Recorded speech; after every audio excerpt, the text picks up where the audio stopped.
بسم الله الرحمن الرحيم. إن مثل عيسى عند الله كمثل آدم خلقه من تراب ثم قال له كن فيكون.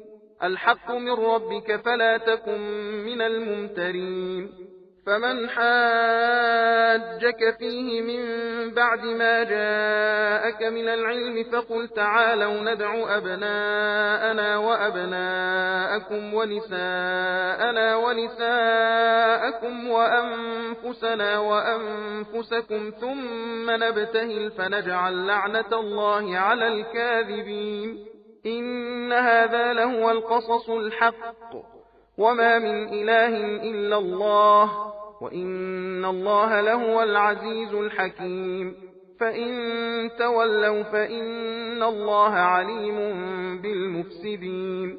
قل يا أهل الكتاب تعالوا إلى كلمة سواء بيننا وبينكم ألا نعبد إلا الله ولا نشرك به شيئا ولا يتخذ بعضنا بعضا أربابا من دون الله فإن تولوا فقولوا اشهدوا بأننا مسلمون. يا أهل الكتاب لم تحاجون في إبراهيم وما أنزلت التوراة والإنجيل إلا من بعده أفلا تعقلون.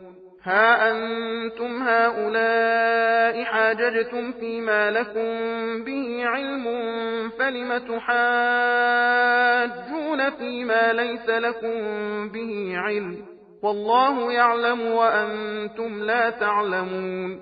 ما كان إبراهيم يهوديا ولا نصرانيا ولكن كان حنيفا مسلما وما كان من المشركين. إن أولى الناس بإبراهيم للذين اتبعوه وهذا النبي والذين آمنوا والله ولي المؤمنين. ودت طائفة من أهل الكتاب لو يضلونكم وما يضلون إلا أنفسهم وما يشعرون. يا أهل الكتاب لم تكفرون بآيات الله وأنتم تشهدون. يا أهل الكتاب لم تلبسون الحق بالباطل وتكتمون الحق وأنتم تعلمون. وقالت طائفة من أهل الكتاب آمنوا بالذي أنزل على الذين آمنوا وجه النهار واكفروا آخره لعلهم يرجعون. सबील कुरान हिदायत का रास्ता।